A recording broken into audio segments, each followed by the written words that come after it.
Good afternoon, YouTube audience. Welcome to Fearless Motivation by Mental Stamina. It is Sunday at about 4 p.m. I am outside today because it is absolutely glorious out. So I figured I'd just give you a quick view of my outside here. Here's a quick little panoramic view. And I believe that you just recently saw my little throne there where I like to sit outside, soak in the vitamin D, and just get that base tan for like the summer to come. It's only like mid-March. Actually, it's the Ides of March today when Julius Caesar got stabbed to death. So I figured it's a good day to get outside and chat with you guys. So this is a video 15. Quince en espagnol or quince en français. So I studied French in high school, and also I studied French in college.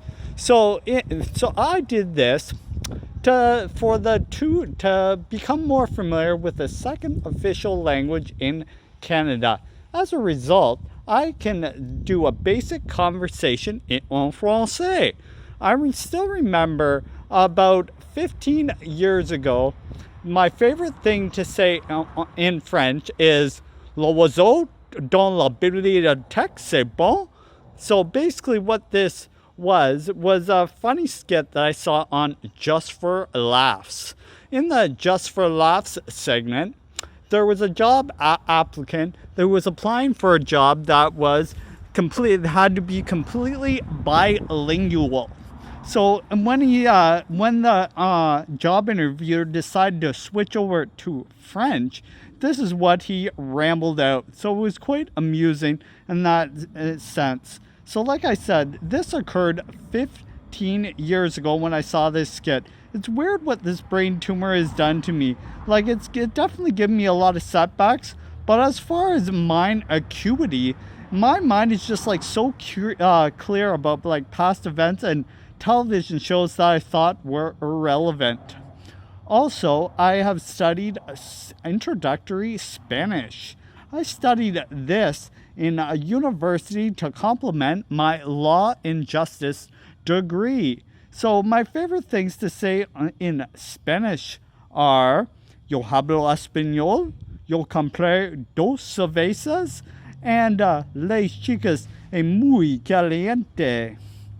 I find these two languages to be great because they are the languages of love, studied by Don Juan, Casanova, and El Divo.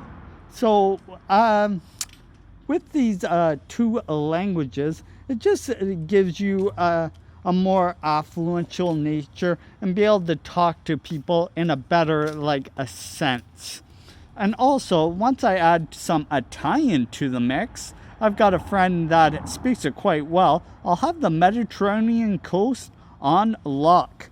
So now, as you can tell, guys, I often go off on tangents just because it gives you a more background story on my character and how I think large and in charge every day. Like even now, I'm not even necessarily looking at the camera, but I think it's more about the message that I'm trying to get out there to you guys. Like, things don't have to be perfect, just as long as you're taking action every day, or imperfect action, I believe it is today. So what I'm going to do now is I'm going to read a quote by Nelson Mandela. If I can just pull it out from my book here that I was sitting on. So I learned that courage was not the absence of fear, but the triumph over it. The brave man is not he who does not feel afraid, but he who conquers that fear. Nelson Mandela. So what I like to do in this YouTube video series is just feature people that are great influential leaders and very and inspire me to take ridiculous amounts of action. So what I want to say about Nelson Mandela is that he was quite influential in that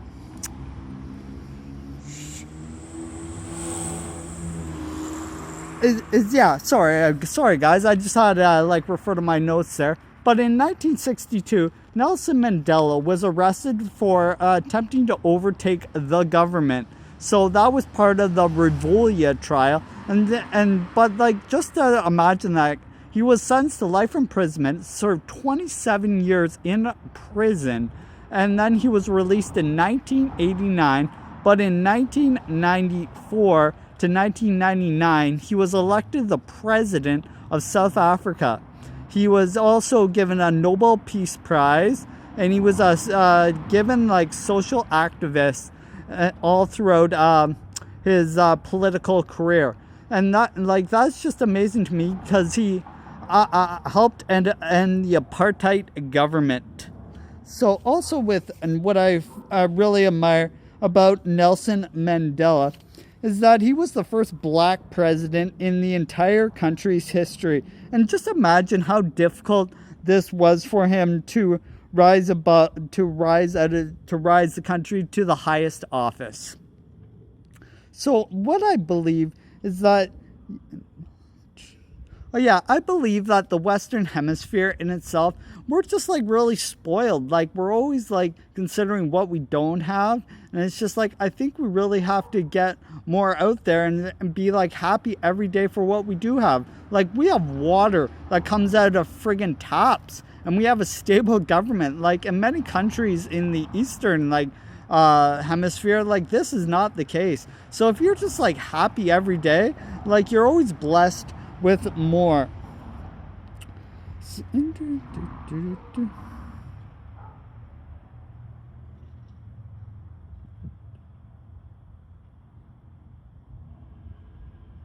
So basically, also what I wanted to say, guys, you can tell I'm referring to my notes, but hey, I'm holding a cell phone out here, I'm sitting in a chair, and I'm just enjoying the sunlight while I'm trying to get a video to you guys here. So basically what I wanted to also say is that everybody says they'll do anything to get a job and maintain it, but once they get that job, some people get lazy and complacent, and they flop on what they say. If you get the job of your lifetime, but you have no challenges to achieve it, will you really appreciate it? Because it's through the challenges that you really get a more a keen sense to what life is all about. So getting back to my story, and this was about 2011, where I got a chance to internship at the Ministry of Natural Resources in Peterborough, Ontario, Canada. So I got this through a headhunter type job. And basically what it was is I got to work in the mailroom to assist 800 different employees get their mail. So basically, I was one of the runners for the entire organization. And there was a north and a south tower. So I was responsible for clerical duties, getting the mail out to employers, receiving shipments from different couriers, and basically just stocking everything up and accepting complaints, because the higher floors were locked up. So with that, my two main co-workers were Wyatt and Marianne. So it's really interesting that this was a great opportunity for the summer, but unfortunately it did not last much longer than that.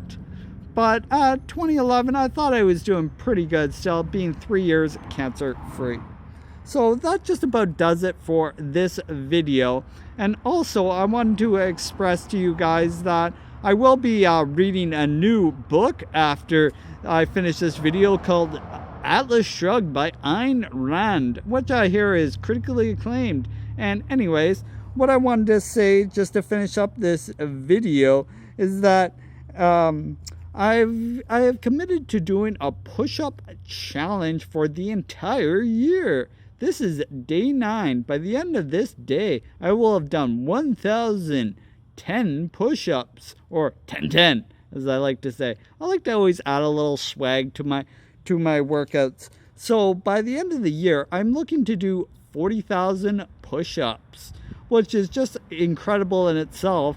And I think that I'm just going to be so much stronger after that, because like I said, like everything seems insurmountable when you look at it from like a forward thing. But if you break things down into like sizable chunks, like how do you eat an elephant? One bite at a time. Or how do you scale a mountain? One section at a time. I think that's what Edmund Hillary did when he like climbed Mount Everest, because like everything seems insurmountable in like hindsight. But anyways, guys, that just about wraps up this video 15. So Kaizen, baby, ow! And I just wanted to say in postscript that I recently Googled that the circumference of the world is 40,075 kilometers. So I guess that is my new number, and I'll probably do like 111 a day, just because 111. Who wouldn't want to do that? But anyways, guys, Kaizen, baby, ow!